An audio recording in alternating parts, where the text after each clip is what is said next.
Hello guys. Okay, మనమైతే ఇప్పుడు చేయబోయే ప్రాబ్లం వచ్చేసి find customer reference. Find customer referee.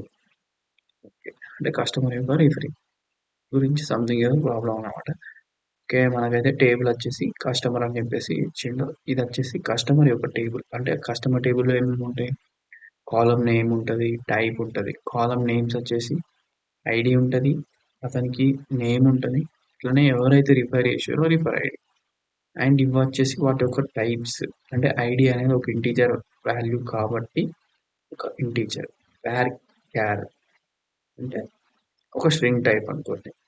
Next refer ID కూడా ఒక ఇంటీజర్. సో ఇవి ఇచ్చేసారు. ఇచ్చిన తర్వాత మనకి క్వశ్చన్ ఏంది? యాక్చువల్గా ఇక్కడ ఐడి వచ్చేసి ప్రైమరీ కీ అని చెప్పేసి ఇక్కడ మెన్షన్ చేసిండు. మనకు ఒక ప్రైమరీ కీ అంటే ఏంటిది? ఒక యూనిక్ కీ. ఓకే, మనకు అది తెలుసు. Find the names of the customers that are either అని చెప్పేసి అన్నాడు ఇక్కడ. Find the names of the customer that are either అంటే టూ కండిషన్స్ సాటిస్ఫై అవ్వాలా, అవసరం లేదు. రెండిట్లలో ఏదైనా ఒక్క కండిషన్ సాటిస్ఫై అయినా కూడా మనం రిటర్న్ చేయొచ్చు. కండిషన్స్ ఏంటి? Referred by any customer with ID not equal to 2 అని అన్నాడు. With ID not equal to 2 అని ఇది ఒకటి గుర్తుపెట్టుకొని నెక్స్ట్ వచ్చేసి not referred by any customer. Not referred by any customer అంటే అది కూడా చెప్తాం. నెక్స్ట్ వచ్చేసి return the result table in any order. Okay, next వచ్చేసి ఒక ఇన్పుట్ తీసుకుందాం మనం.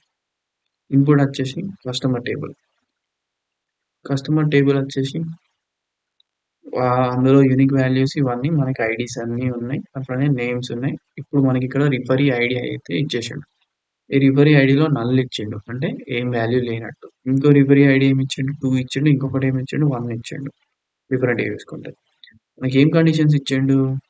ఈ రెండిట్లల్లా ఏదన్నా ఒకటి సాటిస్ఫై అయితే మనం ఏం చేయాలి? నేమ్స్ అనేటివి రిటర్న్ చేయాలి. అవుట్పుట్ వచ్చేసి నేమ్స్ అనేది రిటర్న్ చేయాలి. అంటే నేమ్ అనేది విల్ అని ఉంటే విల్కి రిఫరెన్స్ ఐడి అనేది నల్. అంటే ఇక్కడ సెకండ్ కండిషన్ ఇది. Not referred by any customer. Null అంటే ఏ వాల్యూ ఉండదు, అంటే ఏ కస్టమర్ ద్వారా రిఫర్ చేయలేదు. అట్లా విల్ అనేది ఇక్కడ ప్రింట్ అయింది. నెక్స్ట్ జేన్ కూడా అంతే. Next bill. బిల్ అని చూసుకుంటే నల్ కాబట్టి మళ్ళీ బిల్ ప్రింట్ అయింది. అదే అలెక్స్ చూసుకుంటే అలెక్స్ అనేటోడు ఈక్వల్ టు 2 అయిండు. కానీ ఇక్కడ మన కండిషన్ ఏంది? Referred by any customer with ID not equal to 2 కాబట్టి మనం అలెక్స్ని ప్రింట్ చేయాలి. జాగ్ 1 ఐడి కాబట్టి అది మనం ప్రింట్ చేసినాం. సో ఇప్పుడు దీనికి మనం కోడ్ ఎట్లా రాయాలి? చాలా సింప్లెస్ట్ వేలో చూద్దాం. ఓకే, సో మనకి ఫస్ట్ మనం ఏం ప్రింట్ చేయాలి? నేమ్ ప్రింట్ చేయాలి. సో మనం నేమ్ ప్రింట్ చేయాలంటే మనం ఏం రాయాలి? Select name. సింపుల్గా సెలెక్ట్ నేమ్. ఎందులో నుంచి? ఏ టేబుల్లో నుంచి? టేబుల్ నేమ్ ఇచ్చిండు మనకి. టేబుల్ నేమ్ వచ్చేసి కస్టమర్ అని ఇచ్చిండు. టేబుల్ నేమ్ వచ్చేసి సెలెక్ట్ నేమ్. ఇది టేబుల్ నేమ్. అది ఎందులో నుంచి? From. From table name. From customer. Customer అనే టేబుల్. ఇప్పుడు కండిషన్ ఏంది?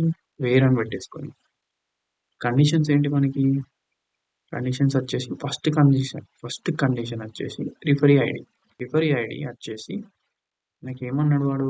నాట్ ఈక్వల్ టు 2 అవ్వాలి. ఇప్పుడు మనం ఇక్కడ ఆర్ వాడాలా, అండ్ వాడాలా? వాడు ఇక్కడ ఈదర్ అన్నాడు. అంటే ఏదైనా ఒక కండిషన్ ఐదర్ ఇది లేకపోతే ఇది. కాబట్టి మనం సింపుల్గా ఇక్కడ ఆర్ అని పెట్టేసుకొని ఇంకొకటి రిఫరీ ఐడి అనేది ఈక్వల్ టు నల్ పెట్టాలా, ఈజ్ నల్ పెట్టాలా? ఈజ్ నల్ పెట్టాలి. ఎందుకు ఈజ్ నల్ పెట్టాలి? నల్ అనేది అసలు ఏ వాల్యూ ఉండదు. ఏ వాల్యూ లేని దాన్ని ఈక్వల్ టు తోటి మనం కంపేర్ చేసుకోవద్దు ఇందులో. కాబట్టి is null. Referee ID is null. Okay, let's run this.